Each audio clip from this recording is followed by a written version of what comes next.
Okay. Well, you probably already see where this is going, but I'm going to tell you a story that happened a long, long time ago. It's a true story, which is a special kind of story about a lot of different humans who came together with a few non humans as well.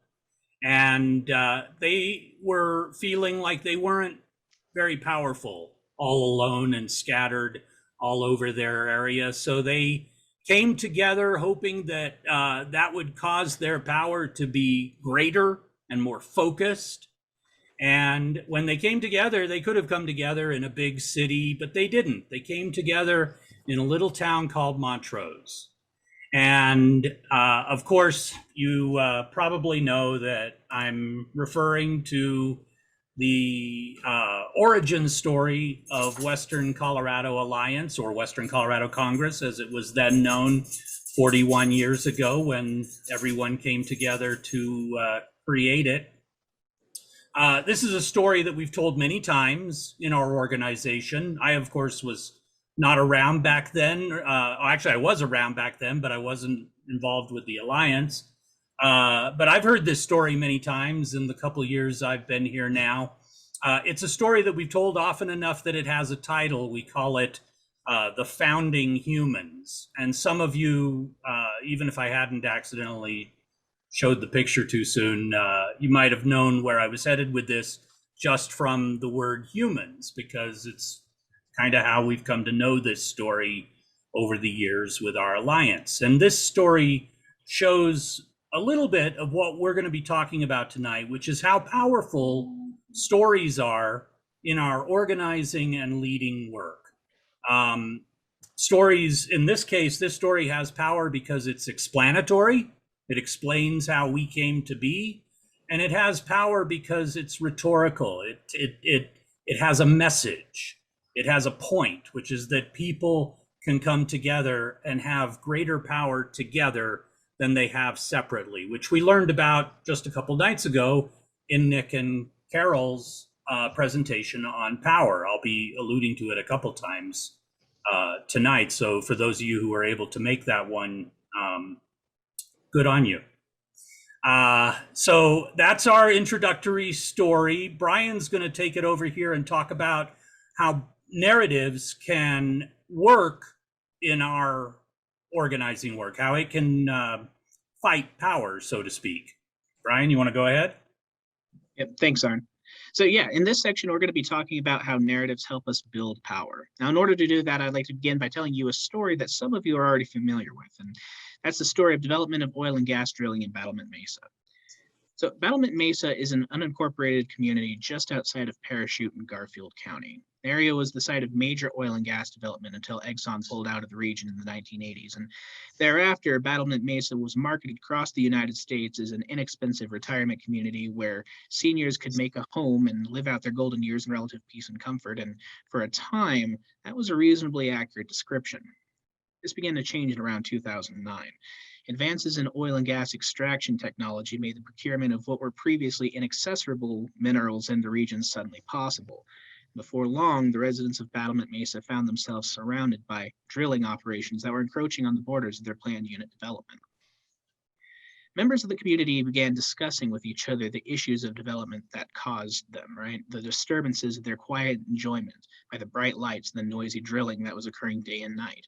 The air being filled with dust and the burning stench of fumes belched up from the wells, the traffic from all of the trucks that thundered along their overburdened roads, the plummeting prices of their homes as a result of the operations near them. And through these conversations, the community group Battlement Concerned Citizens was born. Thanks in large part to their efforts over the course of a decade, the Colorado Oil and Gas Conservation Commission has implemented robust protective rules, including the requirement that most drilling take place at least 2,000 feet away from their homes. Because of their efforts and because of their willingness to share their stories, they successfully organized and they won their issue. So, how did they do it? Well, first of all, Battlement Concerned Citizens was able to disrupt the common dominant narrative. What do I mean by that? What is a dominant narrative? Well, it's the story that's told by those in a position of power, right? And in this case, we're talking about the Garfield County Commissioners. We're talking about the oil and gas industry, right? And the dominant narrative in Garfield is very clear, right? What's good for the goose is good for the gander. You know, you talk to these folks, the commissioners, the industry, and what they'll tell you is, look, geez, you look at the ledgers of this community, how do we fund a lot of public services? And it's oil and gas dollars, right? They pay for the library district, fire protection, all sorts of public services. And if a couple of retirees don't like development near their homes, well, geez, that's just the price of progress. Of course, the issue with that is that, speaking from their position of power, they push away all the narratives that are counter to that experience, right? And that's what BCC disrupted. They were able to come together, share and amplify their contrary experiences, right? And I'm going to share just a couple of the stories that came from this experience. These are real people and real stories that have been shared with me. One woman told me about a time when the fumes were just so strong in and around her home that she was experiencing nosebleeds. And one nosebleed was so bad that she had to go to the emergency room because the bleeding wouldn't stop. The EMTs had to pick her up. She was in her 80s. At that age, that could have killed her, right? I talked to one gentleman, and he attributed his late wife's cancer to the development that was going on around their PUD, right? It's the benzene, the toluene, all those known carcinogens just filling the air. And he said, look, my wife was in relatively good health, and then she developed this cancer after this all started. I talked to another gentleman. He told me, look, I don't know when these fumes are going to infiltrate my home. I'm trapped. I can't get away from them. Come day and night, I talk to, the oil and gas liaison in Garfield County, and I'm told, oh, well, maybe it's in your head, maybe you're just smelling somebody's a lawnmower at work, right? It started to stress him out to the point where he was suffering psychological consequences. He felt like he was losing his grip on reality, right? These are the contrary narratives, the narratives that the dominant narrative suppresses. But by coming together, BCC was able to disrupt this. People were able to hear each other's stories, find those common points of connections, and push back and disrupt that common narrative. But beyond that, Battlement concerned citizens help the community find common interests, right? When community members are able to share their stories, they find those common points of connections. And look, they also begin to familiarize themselves and know one another as people, right? These folks, they worked on this issue for over a decade together, right? Now, yeah, you're going to learn the common points, the aches, the stress, the health issues, the frustration. But you begin to know each other as people, right?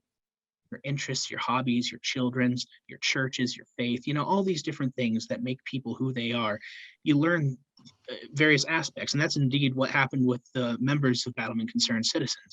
And those relationships between residents matured and enriched their community.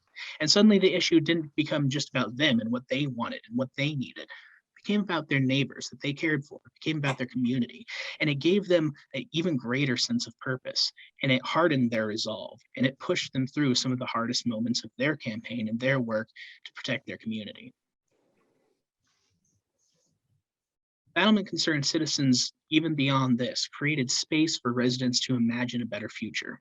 So the question for them, the question for us here today, the question for our alliance and our community, right? How do we want our story to end?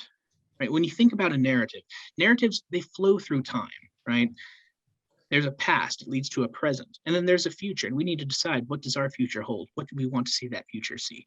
And this community took steps to envision and change and take charge of their own future. And that was made possible because they took the time to understand the needs of their residents through their stories.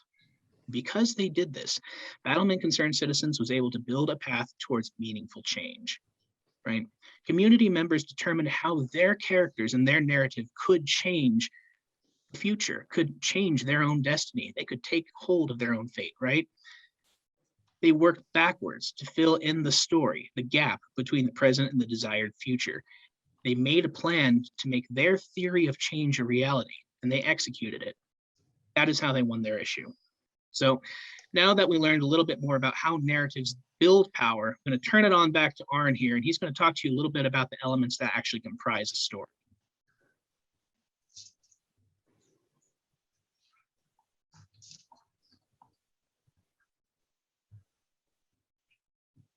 Arn, I think you're on mute. Doggone it. I have two mutes, so I always forget the second one. Um, I was saying that this portion of the workshop is actually derived from a class I teach at the college on film expression, because the same ingredients or components to a good story in a film are the components to you telling your story for the purposes of persuasion or inspiration. And the 5 elements that have to be in every story, it simply is not a story if it doesn't have these 5 components, are plot. Plot is simply what happens followed by what happens next. That's it. When people think of stories, the first thing they think of are plots.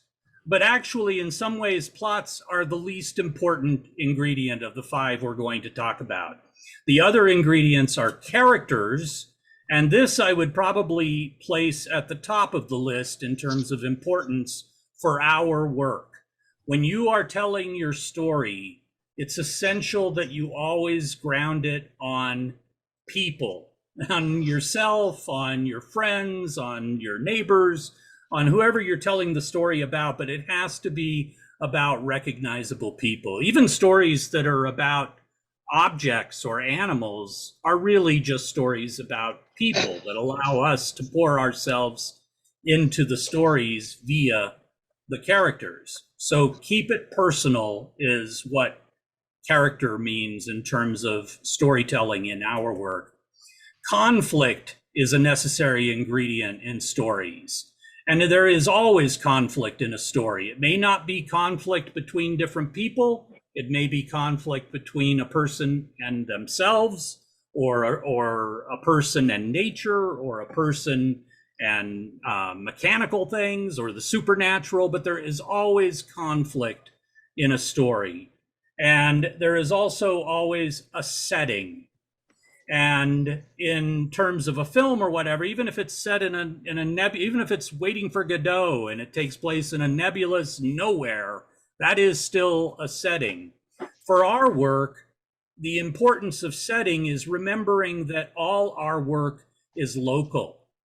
And if you're telling your story, if you can find ways to put across the locality of your story, it's going to help. When I told the story of our origin and I mentioned that it was in Montrose, I basically had to say nothing else to you, because I'm sure most of us here have some experience of Montrose. We've been there, or we've heard of it a lot, or something at least, and we have a mental image of it. And it's so important to always keep our stories grounded in the location where they are occurring. And in our case, that means our Western Colorado communities. And finally, the last thing is theme. When I try to explain theme to my college students, I describe it as a message or a unity that makes something coherent, that makes a film or a story or a narrative coherent. In our case, our theme is our base values, our core values, that which drive us in our hearts. That is the theme of our story. And if you remember these 5 components when you're thinking about telling your story, if you remember these 5 components, they will always keep you so that you don't get distracted, you don't get confused, you don't get led down some blind alley. Your story will be about what is important. The conflict, the characters, and the setting are the 3 most important of those. And I'll pass it back to Brian for the next part. Thanks, Arn.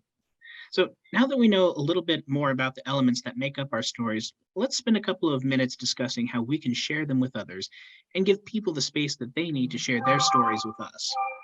Right? So when we're telling our stories to others, especially strangers, it can be intimidating.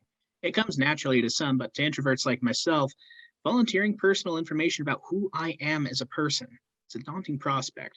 In fact, it wasn't until I began developing the skill that I'm about to teach you that I was able to do so without somebody with a little bit more social finesse engaging me first. Equally mysterious to me before I became an organizer was how to effectively engage others and discover their stories. This skill that seems so obvious to other people is completely baffling to me, but as I discovered, it turns out that at best, most people are mediocre about learning about new acquaintances in their life and identifying common points to connect with. As it turns out, the answer to both riddles is a technique of creating calculated vulnerability. And what do I mean by that? Well, first of all, let's start with vulnerability, right? This is being honest about ourselves and our struggles. And calculated vulnerability asks us to pull back a layer at the surface. This is actually quite powerful, right? It's like, well, I'm making myself vulnerable. How could this be powerful? Well, it is, because what you're really doing is sharing a piece of you and giving that other person the permission to know you. You own that conversation. And when you give them that permission, you're also giving them permission to be vulnerable with you, right? And look, this isn't an invitation to lay bare your soul in front of a complete stranger. That's not what I'm advocating for, right? Figuratively or literally, when you just meet somebody, don't get naked in front of them, okay? But feel free to leave your coat at the door.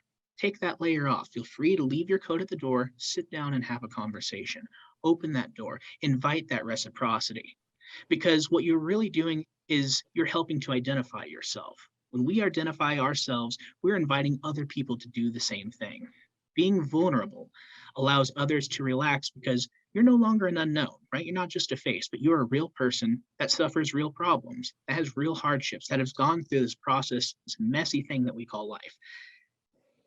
And people can relate to that on a fundamental level, right?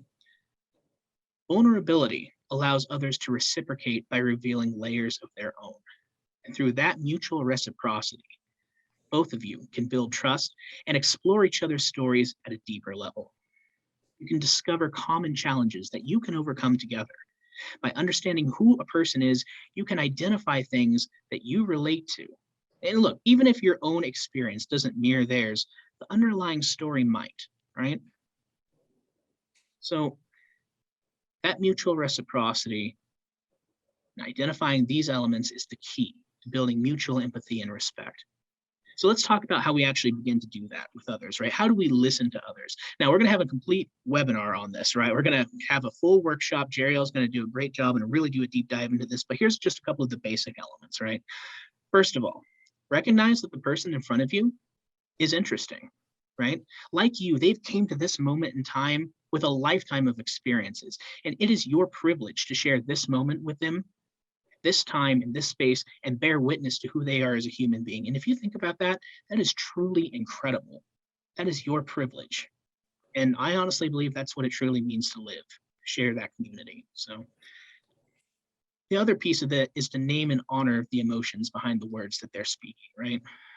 If you take nothing else away from this webinar tonight, understand this: human beings are emotional creatures first and rational creatures second. I'll say it again.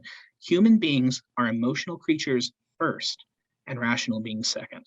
Emotion is what drives narrative forward, right? We don't predicate our decisions based off of facts.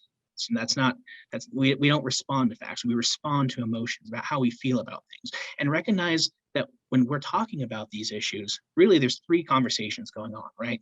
There's the core objective reality, right? These are things that are verifiable. These are facts that have happened in a chronological order throughout time. And then there's a second conversation. There's those facts, how you interpreted those facts, and how they made you feel, how you think that the outcome should resolve.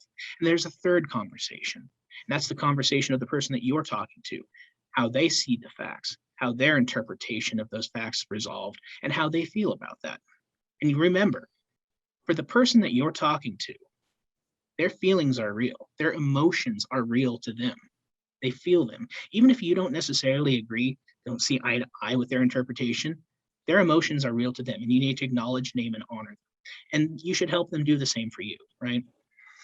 Finally, use a person's narrative to contextualize facts, right? Try to understand where the pieces of their story fits into their narrative and use that framework to ask deeper questions about other related elements, right? Remember, Narratives happen in a chronological order. Think about those pieces that Arn was just talking about, right? The plot, the characters, all of those things. Try to use this context to fit them together to truly understand the person before you. So that leads us to our final point, is the common points of connections, right? When we talk about connecting the dots, these are the dots. These are the connections, the nodes of the network, right? And we start with people. Now, people in our lives, they can be any number of identities, right? This is family, these are mentors, teachers, role models. It is vital that we understand that our identities are fundamentally the composition of the relationship that we hold with others, right?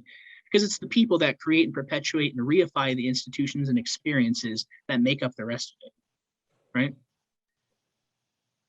Speaking of institutions, let's talk about the schools, our employers, political groups, charities, right? Experiences shape our perceptions of institutions and the people within them, and vice versa, right? Institutions are how ideas and experiences outlive individuals, literally, yes, but also in careers, right? People retire, they move on. But institutions are those nodes that allow one generation to pass their ideas, their values, their philosophies onto the next, right? Think about how we identify ourselves. Suppose I were to ask you right now, who are you? I'll reflect that question back onto myself. If you were to ask me, who are you, Brian? What does it mean to be Brian? My answer would be, well, geez, I am somebody's son. I'm somebody's cousin. I'm somebody's, co-worker. I'm an American, right? And when you think about all those I ams, tying it back to relationships, tying it back to my patriotism with other people in my country. We're tying it back to the people who identify as my family. We're tying it back to my coworkers who I work together with to see the common success of our organization. Tying it back to people, the institutions that they make up, right? And then there are the experiences in our lives. These are things, career moves, medical emergencies, for some of us, the birth of a child, right? There are a couple of big milestones in our life that a lot of us can connect to, but there are also big events that aren't as common, but can be very, very powerful. What's it like to survive cancer? What's it like to win the lottery? These are questions that not everybody has to contend with. But if you live those experiences and you find somebody else who has too, that relationship is invaluable because your stories help you understand and contextualize one another, right? So, and it doesn't always have to be that big or that profound. It can be pretty simple. It can be artless, but the bottom line is that these are the stories that connect us, right? So that being said, let's go ahead and move on to an exercise that we have planned. And Arn, if you want to go ahead and move on to our breakout session.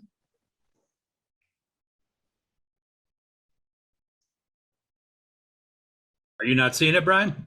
Yep, we got it. So yeah, Okay. so we are going to now move into breakout rooms, and I want you to remember some of the things that we've just talked about now. It's going to feel a little bit like what we did with our last webinar here, but this time it's going to be much more in depth. We're going to give you 20 solid minutes to talk to each other in groups, usually of 4, possibly 3.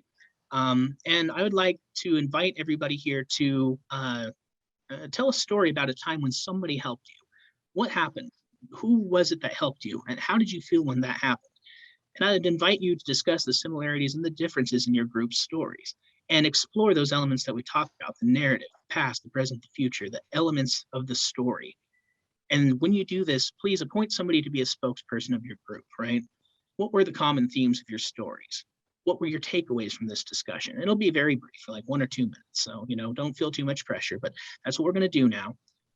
Also, just a quick note, if for whatever reason somebody's actions or words are disruptive or disrespectful, feel free to shoot me a text, send me a message. You have my phone number here. We're going to put this information in the chat as well.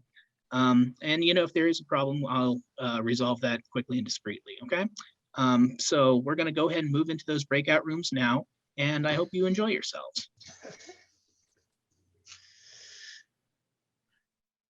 As I was setting them up, Brian, did you let them know how long they'd be in the breakout rooms? We're going to be in there for 20 minutes. Sorry, I just wasn't paying attention as I was setting up the breakout room. So I will now hit the go button. And so y'all should see on your screen pop up an invitation to join a breakout room. Please feel free to click it, and you'll all automatically come back in 20 minutes.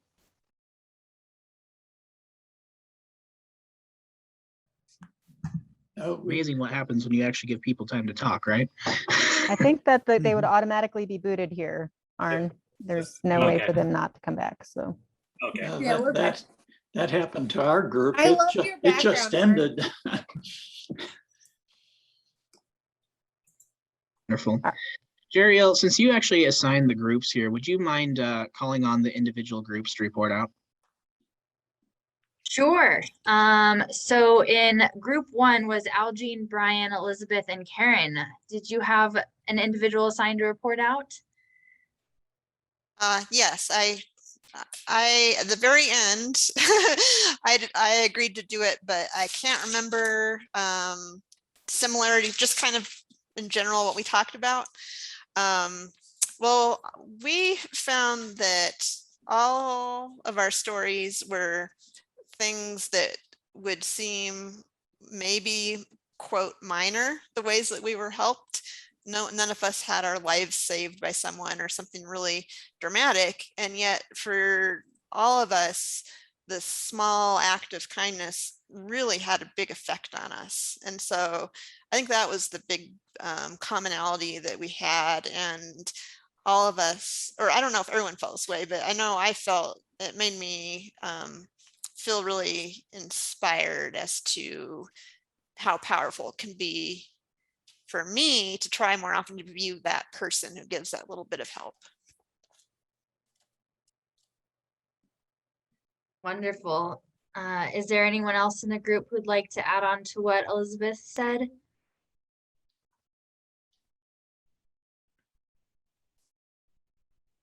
Okay, so group 2 was Dudley, Joel, Mary, and Danny. We never elected anybody to be Yeah, we kind of forgot to spokesperson. do that. We were talking so long, and I'm not sure where Joel went. So I guess I'll volunteer. A lot of our stories had to do with work themes, and being helped at work in unusual ways and kind of humorous ways in a couple of them. So yeah, it was just a theme of I guess communication in a lot of them and trying to understand stuff from another perspective. I mean, you want to add anything, Dudley? Joel was talking about the military. You were talking about food store and your work experience. I was talking about some of my WCC experience.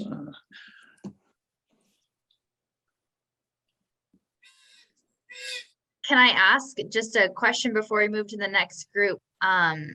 Did any of you find that your stories changed to something else that you remembered after hearing from something common that one of the others shared? Like, do you feel like the work theme kind of took its own direction based on your collective storytelling, or were you all just ready to share those stories? I do think it changed. We talked about our different work experiences. I have work in the mental health facility, and we were talking about public spaces in Clifton and how that's expanded as well. Cool. Awesome. I'd be interested to hear from any of the other groups too, as you kind of report out. The next group 3 is Kaz, Emily, and Wayne. And Nick was in group 3. Yes. So we found a few examples of common threads or themes. We all felt that the person, I'll give you a little rundown real quick. So Wayne had an example where somebody mentored him, and in this example, a lifetime mentor. Nick had somebody who helped him in a work situation or with a workload. Emily had somebody who gave her something, and also helped her as well. And then I had somebody who gave me something. And so we all felt that the person who was helping us gave us an example or a mentor or somebody to look up to maybe repeat the task and help somebody else in a similar way in the future. We all felt that there was gratitude for the person helping us. There was surprise or shock because we weren't expecting the help. And then we all felt some level of support or comfort or safety. And then lastly, we felt that in the end, the person helping us, like the only currency that needed exchanged was just our gratitude.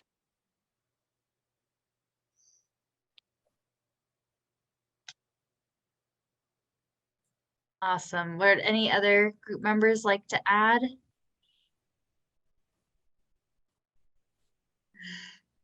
As Well- did great. Caught it all. The final group was Arn, Betsy, Carol, and Nancy.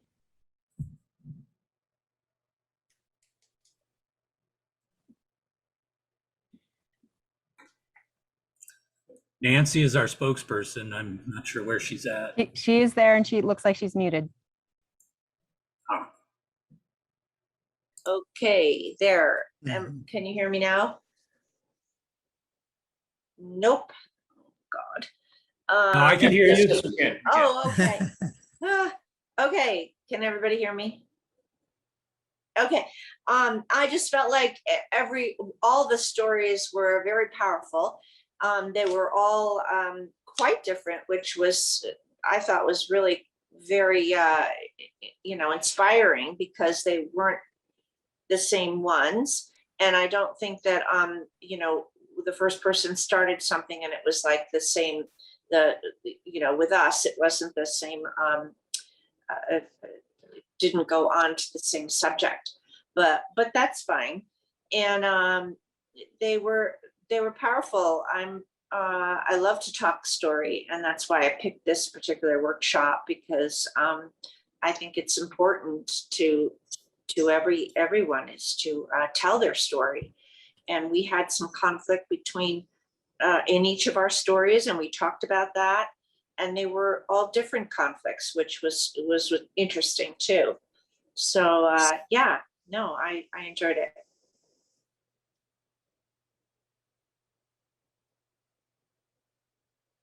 Thanks, Jeriel. And thanks to all of you for sharing your stories tonight. It's great to be able to hear these stories of gratitude and hope, right? And how they inspire us to want to do these things for other folks, how they inspire us to want to connect and hear other people's stories. That way we can work together to solve problems that are honestly common to us just in this human experience, right?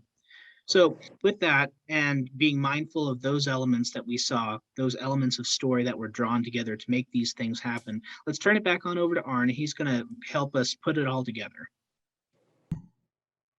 So I want to offer some concrete tips on telling your story better in a couple different ways. One is in writing. There will be times when you're called upon to tell your story in writing, and that can be very daunting for some people. So I'd like to offer just two quick tips, easy suggestions to just keep in mind when you're trying to communicate with people that way and tell your story. And that is, first of all, the hardest step to take on the journey of telling your story in writing is, for some people, the very first step. And so I always recommend that you approach writing your story by just dumping it, by just literally letting everything pour out. Ugly, bad spelling,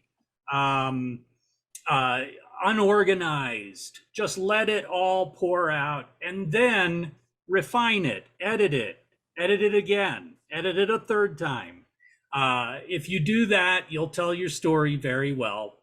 And then the other tip that I'd like to mention when you're writing your story is to remember that you're always speaking to an audience of one.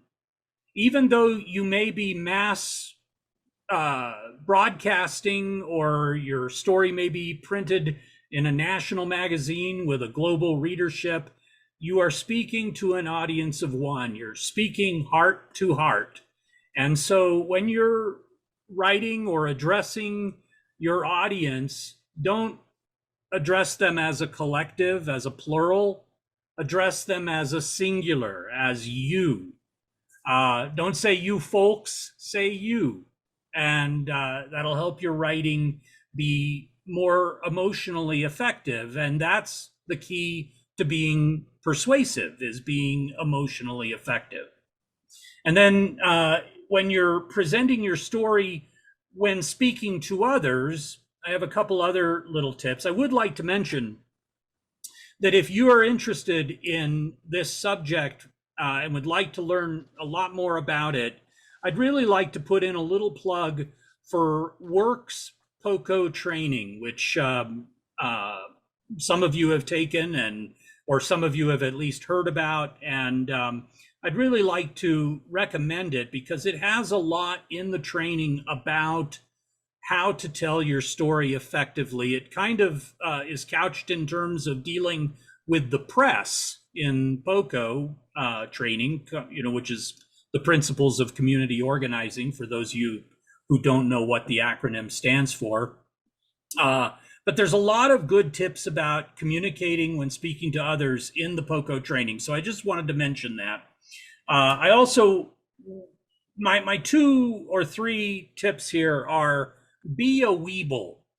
And I see some young faces in our crowd, and you may be too young to know what the heck I'm talking about, but if you're of a certain age, you may remember a toy product for very young children that was put out by Fisher-Price, I believe. It was called Weebles, and the commercials were very memorable. They said, "Weebles wobble, but they don't fall down."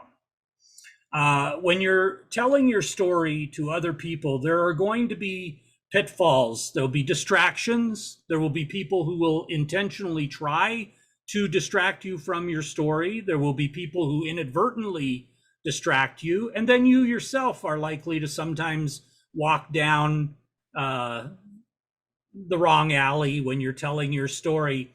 The key is to always return to your story. And the thing that makes that easy is remembering those 5 components from earlier: plot, characters, setting, conflict, and theme.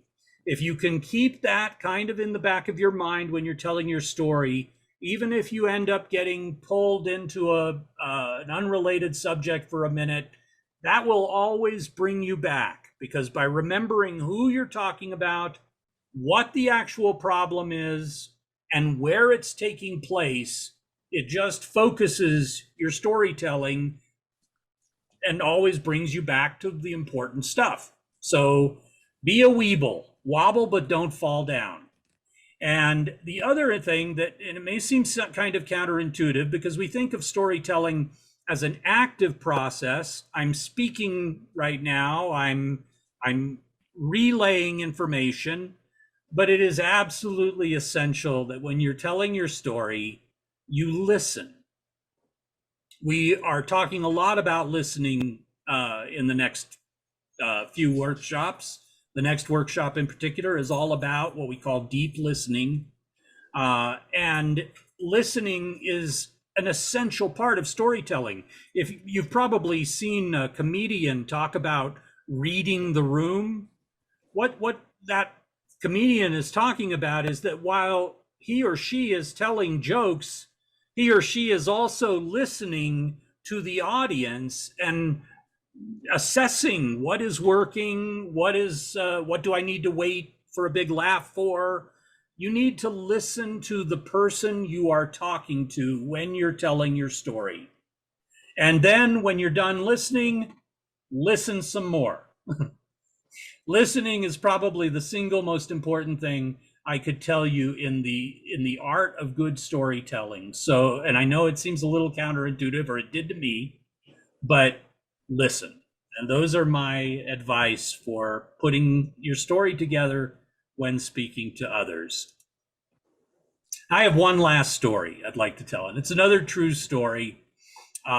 It's another story that's very well known and therefore has a name. We call it Chekhov's gun. And some of you may be familiar with it. If you've ever done any writing, you may have heard of Chekhov's gun. It's a very famous concept. It's called Chekhov's gun because it was an idea put forth by Anton Chekhov, the great Russian playwright. And he used to admonish other playwrights that if a rifle is seen on the wall in Act 1 of your play, it must go off in Act 3. Now, he said it in different ways. Sometimes it was a rifle, sometimes it was a pistol. But for some reason, Chekhov being the way he was, it was always a gun. So we call it Chekhov's gun. And it just means that sometimes stories lay the groundwork early for something that's going to pay off a little later. And we've kind of tried to design these workshops in that way. These workshops are all leading up to something bigger with each step. And so I wanted to let you know that the next step in this story comes next Tuesday night when Jerry L. Clark, our delightful political and organizing director, will be really putting a lot of this together by explaining how what we've learned about power and what we've learned about storytelling can now come together in this process called deep listening. So I really hope you can join us for that workshop on Tuesday. It'll be at 6:30 again. You can sign up for it now on our website, and I would love it if you did. And then we have one final workshop after that on Thursday when Joel Dyer will present an example of what, to use the word that I love that Carol used on Tuesday, a little praxis, because we're going to see how some of these ideas work in the real world by bringing together diverse voices and talking about these subjects with a group of people that Joel will be facilitating on Thursday of next week. And finally, it all leads up to the Keystone speech that will be held on Saturday, August 14th, as part of our business meeting. It'll be at 11 o'clock. The business meeting starts at 9, but the Keystone speech by Steve DeLine, I hope I'm pronouncing his name right, I think it's DeLine,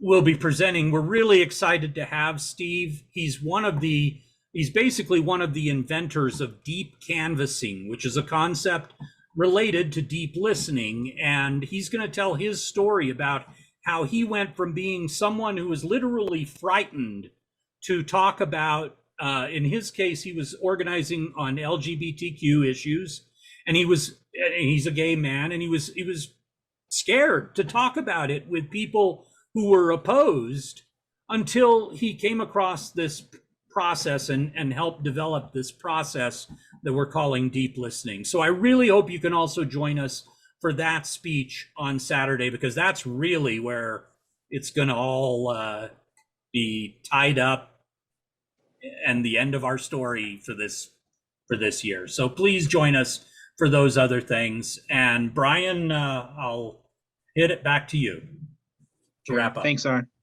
So, that wraps up our content for the night. I did want to take just a couple of minutes here. If folks have questions, now is definitely the time to go ahead and ask them. So there is a raise hand function in Zoom for folks that are familiar with that, or you can type your questions in the chat here, and we'd be happy to answer those at this time.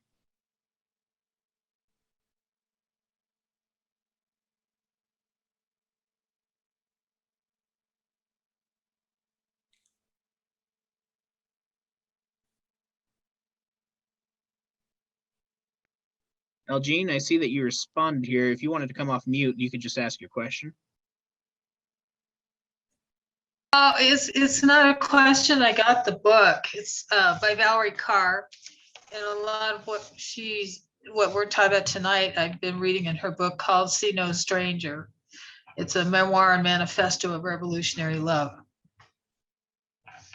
Thanks, Elgene. Yeah, that's a great suggestion. I think we all should, I think we all owe it to ourselves to check out that book. All right. Any other questions or comments from folks? Yes, I'm wondering, when you have limited time or space, how do you tell a good story? Well, I think the first thing to acknowledge is that, yeah, we do have limited time and space, and we have to take care of ourselves, right? We have to put ourselves first, because if we don't put ourselves first, we can't help other folks, right? Now, that being said, you have a good point, Betsy. How do we tell our stories in a concise and powerful manner? And I think that revolves around self-reflection, right? We have to understand what our stories are, who we are. And we have to ask ourselves those questions that we might ask of other folks, right? Who are the important people in our lives? What are those important institutions? What are the experiences that shape us into the people who we are, right? And so really understanding that self-awareness piece, I think is vital to that. And then you can, begin to really boil down those points and make them salient when you're talking to folks in a concise manner. Could I Brian, add could I one thing? offer? Well, go ahead, Gerald. I think, boy, how do I want to phrase this? I think sometimes it's about recognizing the amount of time and asking yourself if it's the right time to share a story or ask a question instead, would be my recommendation. And that is that, like, personally, I love interacting with people so much, and so often do I default to storytelling and not enough listening.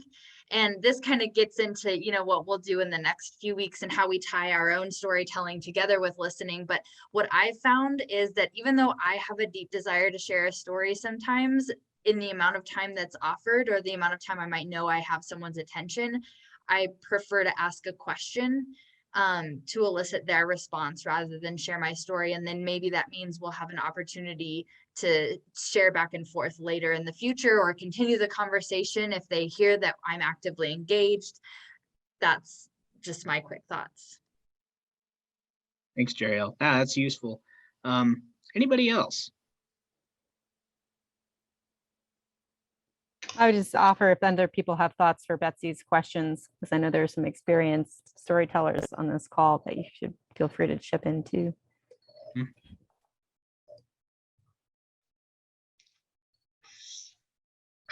I think my little tidbit is that I think it takes practice, Betsy.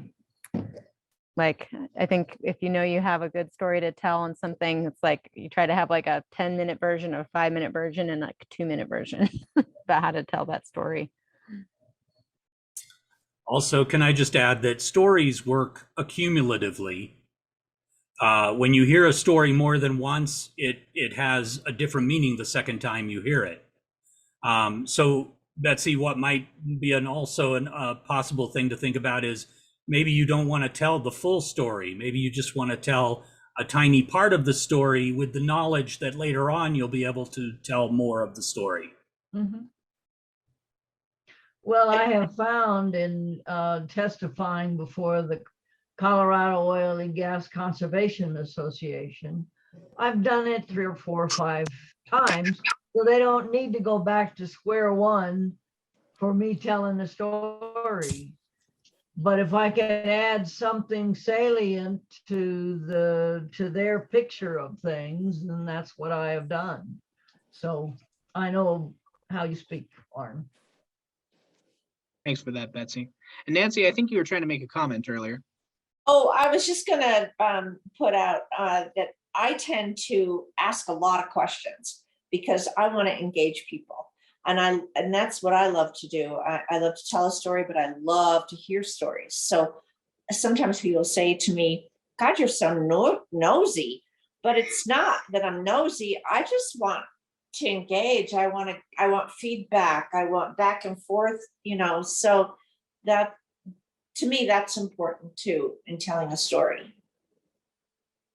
Absolutely.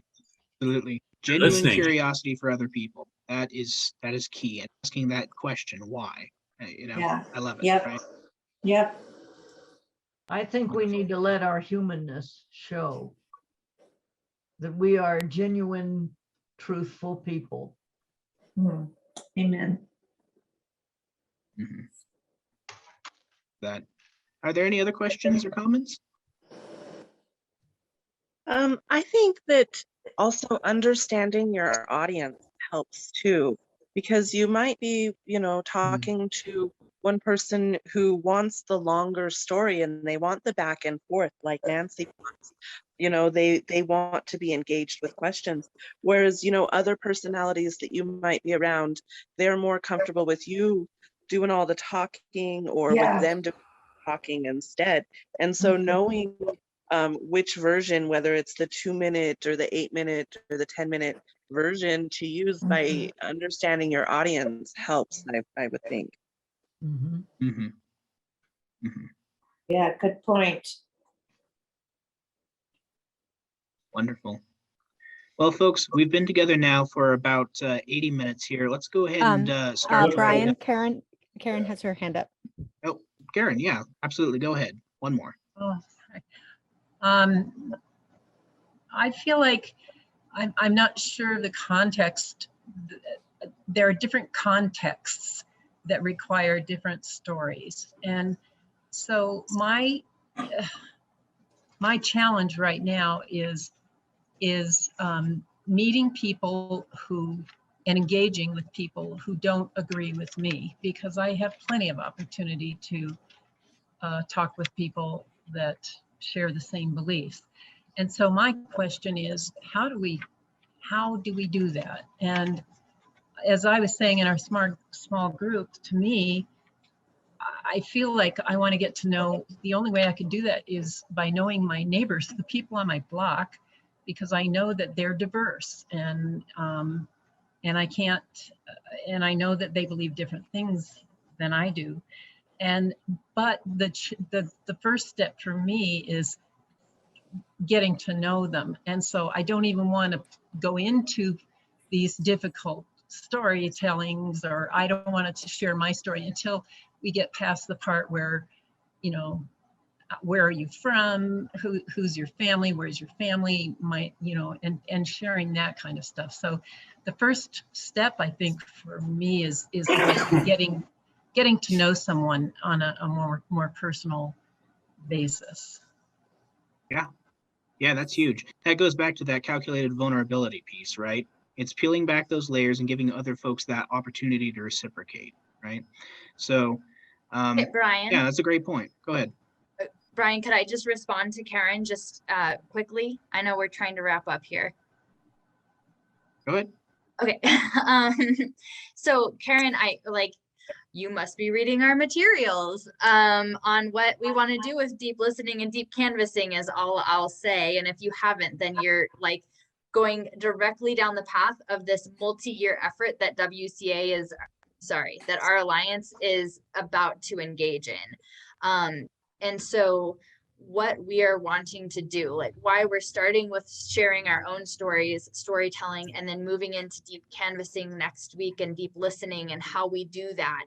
And then bringing in a panel towards the end of the week, Steve DeLine, the keynote, all of it is based around having conversations with folks who don't necessarily think like us, interact like us. And so especially next Tuesday, when we talk about deep listening, that's exactly what we're going to go into. And I don't know if you participated in it, but a few years ago at an annual conference, Joel and I actually hosted a conversation called Bridging the Divide. And I think we had a lot of folks attend hoping they were going to be able to walk out of that particular workshop with like the plan in their hand for how they were going to be able to interact with family around the dinner table the next Thanksgiving, or how they were going to talk to folks who are on the opposite side of the aisle from them. And we weren't able to really deliver that because it's deeper than that. It's exactly what you just said, which is we have to get to know folks before we can start to not just persuade, but engage in like deep conversation and meaningful conversation that would otherwise be really tricky and difficult. And so like, I would just encourage you to participate in the next few if you're available, but even if not, what we are wanting to do is encourage ourselves to be vulnerable and ask questions and encourage vulnerability from our neighbors, from folks in our communities in ways that doesn't make it feel like they're being attacked or that we're attempting to persuade, but really to like, my mantra in moving into these next few years is going to be, we have more in common than we have in difference. And how do we understand our commonalities and then find common ground in issues that we feel like are divisive for us through conversation? Sorry, Brian, that was a lot. That was just my ranking. I just want to add, when you're talking to someone who has a viewpoint different than your own, the most important thing you can do is listen. Absolutely right, Betsy. All right, folks, now we're coming to the top of the hour here, so let's go ahead and wrap it up. Some important information in the chat. Nick has just posted our survey. I encourage you all to let us know how we did tonight, right? I hope that people came away from this, they got something useful out of this here. I've also got my contact information out there. If you want to talk more about these things or some of the things that our Alliance is engaged with, please feel free to reach out to me. Give me a call there at my cell phone number or reach out via email. Always happy to talk. And with that, folks, I bid you a good night. Thank you very much for attending.